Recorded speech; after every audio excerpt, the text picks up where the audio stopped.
Hello बच्चों, क्या हाल चाल और सब बढ़िया। आज हम स्टार्ट कर रहे हैं क्लास 10 साइंस का chapter number 3 metals and non metals का लेक्चर नंबर 3। इस लेक्चर में हम देख रहे हैं अकरेंस ऑफ मेटल्स के बारे में कि जो मेटल होता है वो कैसे अकर होता है, वो कैसे किस हिसाब से बनता है। तो सबसे पहले हमारा टॉपिक आता है यहाँ पे मिनरल्स। मिनरल्स में क्या लिखा हुआ है? द एलिमेंट और compound which occur naturally in the earth crust are called minerals. ऐसे एलिमेंट या कंपाउंड जो हमारे अर्थ क्रस्ट में नेचुरली अकर होते हैं, नेचुरली बनते हैं, उसको हम क्या बोलते हैं? मिनरल्स बोलते हैं। नेक्स्ट आता है हमारा ओर्स। ओर्स क्या होता है? Minerals that contain very high percentage of particular metal and the metal can be profitably extracted from it. Such minerals are called ores. अब देखो यहाँ पे क्या लिखा हुआ है, ऐसे मिनरल्स जिसमें क्या होता है, high percentage of particular metal होता है। फॉर एग्जांपल जैसे हमारे पास लोहा है, तो लोहा जो होता है, ठीक है, वो किससे निकाला जाता है? वो एक तरीके से मिनरल से निकाला जाता है। And the metal can be profitably extracted from it. Such minerals are called ores. ठीक है, तो ऐसे मिनरल्स जिसमें से हम क्या करते हैं, पर्टिकुलर मेटल किसी को निकाल लेते हैं, ठीक है, तो इसको हम क्या बोलते हैं? ओर्स बोलते हैं। फॉर एग्जांपल जो लोहा होता है, जो आयरन होता है, उसको हम क्या करते हैं? मिनरल से निकाल लेते हैं और उसको हम क्या बोलते हैं? उस आयरन को हम क्या बोलेंगे? ओर्स बोलेंगे। ठीक है, उसके बाद आ गया हमारा गैंग। गैंग क्या होता है? Ores are usually contaminated with large amount of impurities such as soil, sand etcetera are called gangue. अब देखो गैंग क्या होता है? जो ओर्स होता है हमारा, ठीक है, तो इसके साथ साथ ना बहुत सारे लार्ज अमाउंट में क्या होता है, इम्प्योरिटीज़ भी आ जाते हैं, जैसे कि सोइल आ गया, सैंड आ गया, है ना, तो ये सारी चीज़ आ जाती है, इम्प्योरिटीज़ आ जाती है। इसको हम क्या बोलते हैं? गैंग बोलते हैं। आया समझ में? नेक्स्ट देखते हैं हम अगले पेज पे। नेक्स्ट टॉपिक हमारा यहाँ पे आता है मेटलर्जी। अब मेटलर्जी क्या होता है? It is the step wise process of obtaining metal from its ore. मतलब ये एक स्टेप वाइज प्रोसेस होता है जिसमें हम क्या करते हैं, मेटल को हम क्या करते हैं? ऑब्टेन करते हैं उसके ओर से। ठीक है, स्टेप वन यहाँ पे क्या है? Enrichment of ores. ठीक है, सबसे पहले हम क्या करते हैं? ओर्स को इनरिचमेंट करते हैं, मतलब एक तरीके से उसको हम क्या करते हैं? उसको लेते हैं। उसके बाद है extraction of metal. Extraction of metals में हम क्या करते हैं? मेटल्स को वहाँ से एक्सट्रैक्ट करते हैं। उसके बाद क्या है? Refining of metals. उसके बाद हम क्या करते हैं? मेटल्स को रिफाइन भी करते हैं। सबसे पहले स्टेप वन हम देख लेते हैं, इनरिचमेंट ऑफ ओर्स। यहाँ पे क्या लिखा हुआ है? It is the process of removing gang from ores. सबसे पहले हमें क्या करना होता है?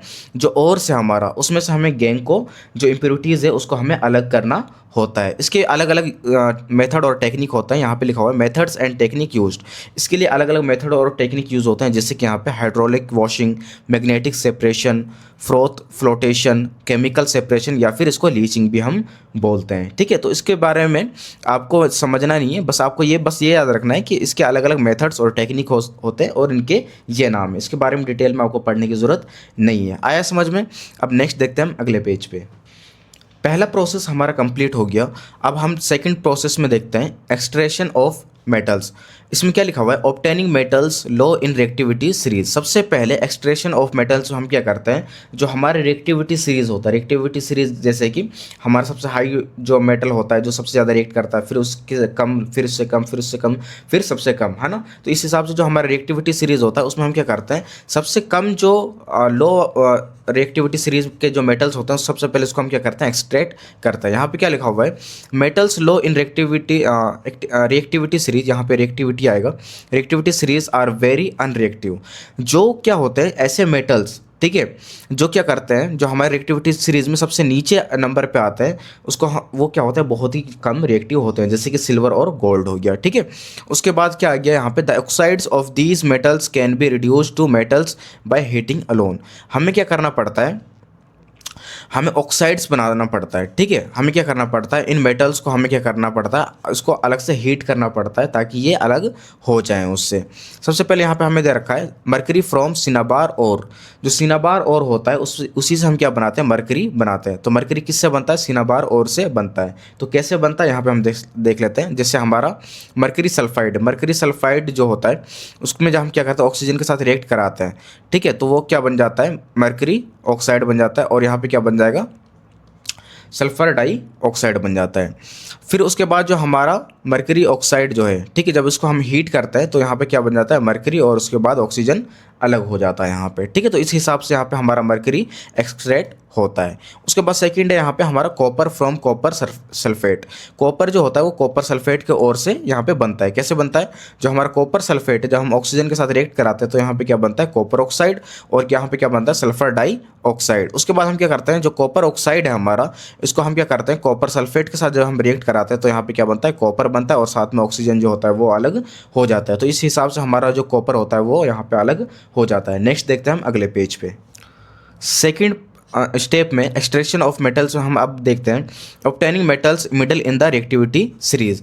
अब जो रिएक्टिविटी सीरीज में मिडल नंबर पे आता है, ठीक है, तो उनको हम कैसे रिएक्ट करते हैं, उसको कैसे हम क्या करते हैं, एक्सट्रैक्ट करते हैं, तो वो हम देखेंगे। रिएक्टिविटी सीरीज हम आगे वाले पेज में देखेंगे क्या रिएक्टिविटी सीरीज क्या होता है। अभी के लिए हम बस समझ लेते हैं कि हम क्या कर रहे हैं, रिएक्टिविटी सीरीज के जो मिडल वाले जो मेटल्स है उसको हम क्या कर रहे हैं, एक्सट्रैक्ट कर रहे हैं यहाँ पे, ठीक है।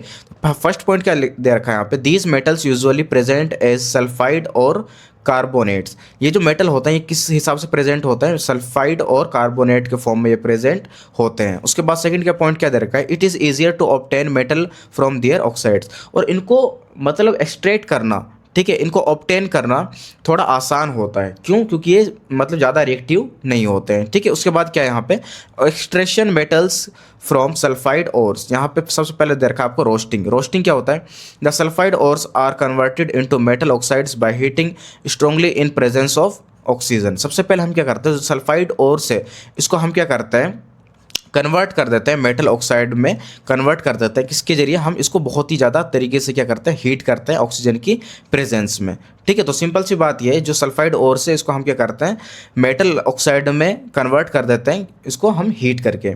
जैसे कि यहाँ पे जिंक सल्फेट दे रखा है, तो जिंक सल्फेट को जो हम ऑक्सीजन के साथ रिएक्ट कराएंगे, इसको हीट करेंगे, तो यहाँ पे क्या बनेगा, जिंक ऑक्साइड, और यहाँ पे क्या बन जाएगा, सल्फर डाइऑक्साइड बन जाएगा। उसके बाद नेक्स्ट प्रोसेस आता है हमारा कैल्सिनेशन।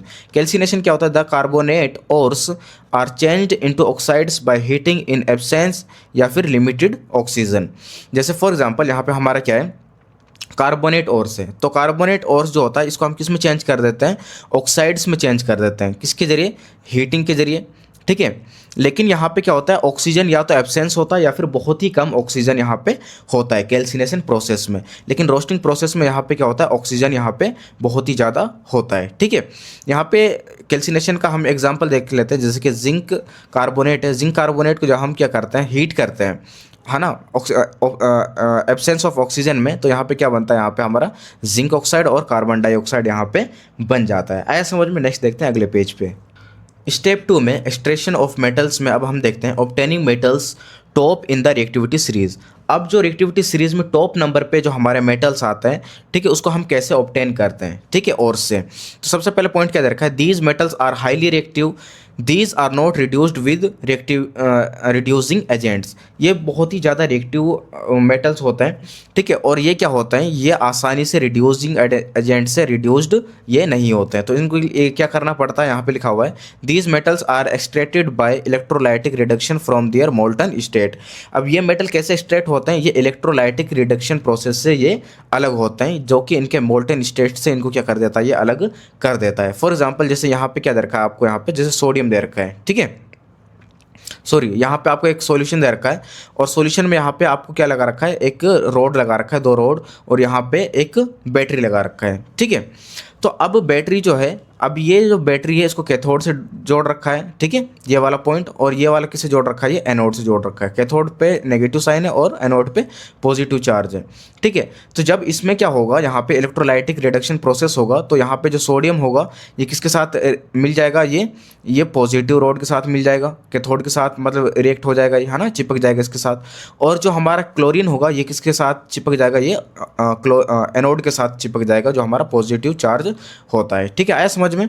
उसका एग्जांपल यहाँ पे दे रखा है, extraction of sodium from sodium chloride, ठीक है। तो सोडियम क्लोराइड जो होता है हमारा, इसमें से हम सोडियम को कैसे अलग करते हैं, हम सबसे पहले सोडियम क्लोराइड ले लेंगे, मेटल डिपॉजिट एट कैथोड, है ना। तो हम जब सोडियम क्लोराइड ले लेंगे, इसको हम क्या कर देंगे, पानी में घोल देंगे। तो अब हम क्या करेंगे, यहाँ पे 2 रॉड लगा देंगे। 2 रॉड लगाने के बाद हम एक बैटरी से कनेक्ट कर देंगे। अब यहाँ पे क्या होगा, यहाँ पे इलेक्ट्रोलाइटिक प्रोसेस होगा। इलेक्ट्रोलाइटिक प्रोसेस के जरिए यहाँ पे क्या होगा, जो हमारा सोडियम होगा ये क्या होगा, पॉजिटिव रॉड पे मतलब कैथोड पे ये आकर के ये क्या हो जाएगा, डिपॉजिट हो जाएगा। और जो हमारा क्लोरीन होगा ये नेगेटिव रॉड पे मतलब कि एनोड पे आकर के ये डिपॉजिट हो जाता है। तो यही यहाँ पे यही लिखा हुआ है, मेटल डिपॉजिट एट कैथोड और क्लोरीन लिबरेटेड एट एनोड। और क्लोरीन जो होगा वो कहाँ पे रिएक्ट हो जाएगा, कहाँ पे जाके डिपॉजिट हो जाएगा, ये एनोड पे जाकर के डिपॉजिट हो जाता है। आया समझ में? नेक्स्ट देखते हैं अगले पेज पे। मेटलर्जी में सेकंड स्टेप के बाद अब हम देखते हैं थर्ड स्टेप। थर्ड स्टेप क्या है यहाँ पे हमारा, रिफाइनिंग ऑफ मेटल्स। जो मेटल होता है वो कैसे रिफाइन होता है, ठीक है, ये हम यहाँ पे देख लेते हैं। अब सबसे पहले हमने देख लिया कि भाई जो मेटल होता है हम उसको कैसे एक्सट्रैक्ट करते हैं, है ना। उसको एक्सट्रैक्ट करने के बाद हमें क्या करना पड़ेगा, अब यहाँ पे उसको रिफाइन भी करना होगा। तो यहाँ पे क्या लिखा हुआ है, electrolysis method widely used for metal refining. जो इलेक्ट्रोलाइसिस प्रोसेस होता है ये क्या होता है, ज़्यादातर यूज़ होता है मेटल को रिफाइन करने के लिए, ठीक है। यहाँ पे क्या लिखा हुआ है, metals like copper, zinc, tin, निकल, सिल्वर, गोल्ड एक्सेट्रा। यहाँ पे जो होता है जैसे कि मेटल कॉपर हो गया, जिंक, टीन वगैरह, निकल, सिल्वर, गोल्ड वगैरह हो गया, इसका हम यूज़ करते हैं, इलेक्ट्रोलाइसिस प्रोसेस का यूज़ करते हैं हम इसको रिफाइनिंग करने के लिए, ठीक है। यहाँ पे अब लिखा हुआ है इलेक्ट्रोलाइसिस प्रोसेस होता क्या है यहाँ पे, when current pass through it impure metal dissolve into solution, ठीक है। यहाँ पे हमने क्या ले लिया, एक यहाँ पे हमने टैंक ले लिया। टैंक में हम क्या करते हैं, यहाँ पे हमने क्या कर दिया, ओर्स वगैरह यहाँ पे ऐड कर दिया, ठीक है। और यहाँ पे हमने क्या कर दिया, इसके साथ वाटर ऐड करके हमने इसका सॉल्यूशन यहाँ पे बना दिया, है ना। यहाँ पे क्या लिखा हुआ है, एसिडिफाइड कॉपर सल्फेट सॉल्यूशन। यहाँ पे हमारा एसिडिफाइड कॉपर सल्फेट सॉल्यूशन है। अब यहाँ पे क्या होगा, हमने 2 रॉड लगा दिया। 2 रॉड लगाने के बाद यहाँ पे हमने क्या कर दिया, इसको यहाँ पे कनेक्ट कर दिया एक सर्किट से। अब यहाँ पे क्या होगा, N equivalent amount of pure metal from solution deposit at cathode. अब यहाँ पे क्या होगा, यहाँ पे एक हमारा कैथोड है रोड और एक क्या है, एनोड रोड है। तो कैथोड रोड पे हमारा क्या होगा, कॉपर जाकर के यहाँ पे क्या हो जाएगा, ऐड हो जाएगा, यहाँ पे जाकर के ये डिपॉजिट हो जाता है, ठीक है। The insoluble impurities settle down at the bottom of the anode and it is called anode mud. और जो हमारा जो इम्प्योरिटीज़ होगा, आप देख सकते हैं यहाँ पे इम्प्योरिटीज़ यहाँ पे नीचे आकर के यहाँ पे क्या हो जाता है, बैठ जाता है। जैसे कि एनोड मड वगैरह जो होता है यहाँ पे आकर के नीचे बैठ जाता है, मिट्टी वगैरह। तो इस हिसाब से हम क्या करते हैं, जैसे कि कॉपर, जिंक वगैरह जो होता है इसको हम क्या करते हैं, इलेक्ट्रोलाइसिस प्रोसेस से क्या करते हैं, इनको हम रिफाइन कर देते हैं। आया समझ में? नेक्स्ट देखते हैं अगले पेज पे। इस चैप्टर का लास्ट टॉपिक आता है हमारा कोरोजन।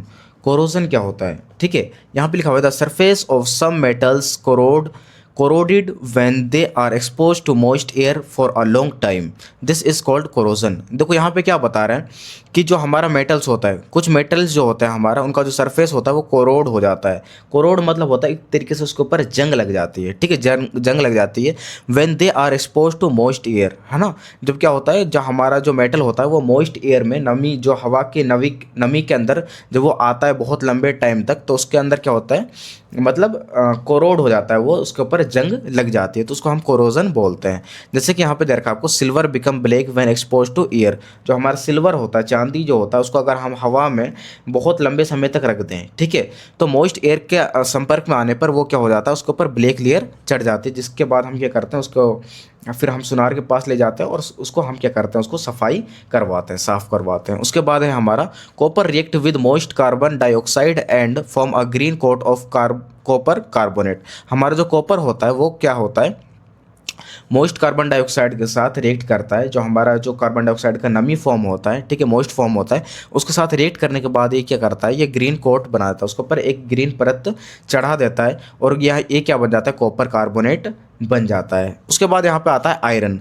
आयरन जो होता है, iron when expose to moist air acquire a coating of brown substance called rust. जो हमारा आयरन होता है, जो लोहा होता है, उसके ऊपर क्या होता है, एयर के कांटेक्ट में आने पर उसके ऊपर एक ब्राउन कोटिंग जो चढ़ जाती है, उसको हम क्या बोलते हैं, रस्ट बोलते हैं, जिसको हम जंग वगैरह भी बोलते हैं। आपने देखा होगा लोहे का गेट वगैरह जो होता है, अगर इसको आप कलर वगैरह नहीं करो तो क्या होता है, वो उसके ऊपर जंग लग जाता है। अब हम नेक्स्ट पेज में देखेंगे कि इसको कोरोजन से बचने के लिए हम क्या क्या कर सकते हैं, ठीक है। तो अब हम लास्ट में ये देख लेते हैं प्रिवेंशन ऑफ कोरोजन, कि कोरोजन से बचने के लिए अब हमें क्या करना पड़ेगा। The corrosion can be prevented by painting, oiling, greasing, galvanisation, chrome plating anodising और मेकिंग एलॉयज। तो क्रोजन से बचने के लिए, जंग से बचने के लिए हम क्या कर सकते हैं, मेटल के ऊपर पेंट कर सकते हैं, उसके ऊपर ऑयलिंग कर सकते हैं, greasing, galvanisation, chrome plating, anodising या फिर मेकिंग एलॉयज वगैरह, हम एलॉयज वगैरह बना सकते हैं। अब यहाँ पे हमें दे रखा है कि गैल्वेनाइजेशन क्या होता है। Galvanisation, it is a method of protecting steel and iron from rusting of coating them from a thin layer of zinc. हम क्या करते हैं इसमें, हम क्या करते हैं, एक मेटल ले लेते हैं, जैसे कि हमने ले लिया आयरन ले लिया या फिर स्टील ले लिया। आयरन या स्टील के ऊपर जब हम जिंक की लेयर चढ़ाते हैं तो उसको हम, इस प्रोसेस को बोलते हैं हम गैल्वेनाइजेशन। अब इस प्रोसेस होता क्या है, जो हमारा मेटल होता है वो जल्दी ख़राब नहीं होता है। आया समझ में। उसके बाद आया एलोई। एलोई क्या होता है, it is a mixture, it is a homogeneous mixture of two or more metals or metal and non metal. यहाँ पे क्या होता है, एलोई क्या होता है, यहाँ पे एक होमोजीनियस मिक्सचर होता है। होमोजीनियस मिक्सचर क्या होता है, जो सेम सेम होता है।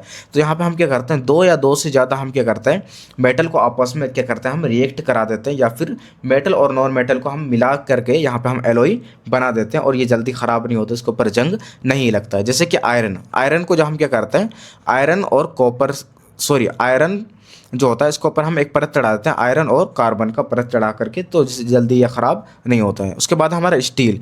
स्टील को जो होता है ये किससे मिलकर बनता है, आयरन, निकिल एंड क्रोमियम। इससे आयरन, निकिल और क्रोमियम से मिलकर क्या बनता है, स्टील। आपने देखा होगा स्टील का जो बर्तन होता है उसके ऊपर बहुत ही कम जंग लगता है। आपने देखा होगा जंग ही नहीं लगता है, लेकिन जंग लगता है, लेकिन बहुत लंबे टाइम के बाद जंग लगता है उसके ऊपर। उसके बाद आ गया ब्रास।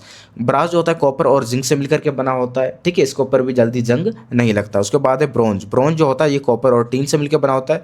ब्रोंज मेडल देखा होगा आपने, ठीक है। पहले एक तो होता है गोल्ड मेडल, एक होता है सिल्वर, एक होता है ब्रॉन्ज मेडल। तो ब्रॉन्ज मेडल जो होता है वो किससे मिलकर बना होता है, कॉपर और टीन से मिलकर के बना होता है, तो इसके ऊपर भी जल्दी जंग नहीं लगता है। अब आया समझ में आपको। तो ये चैप्टर यहाँ पे कंप्लीट हो जाता है। अगर इसमें कुछ क्वेश्चन बाकी रह गया, अगर आपको कुछ समझ में नहीं आया तो आप कमेंट में पूछ सकते हैं, ठीक है। इस वीडियो को आप लाइक करें, अपने दोस्तों के साथ शेयर करें और चैनल को जरूर सब्सक्राइब करें। हम मिलेंगे इसके इन टेक्स्ट क्वेश्चन आंसर में, तब तक के लिए बाय बाय।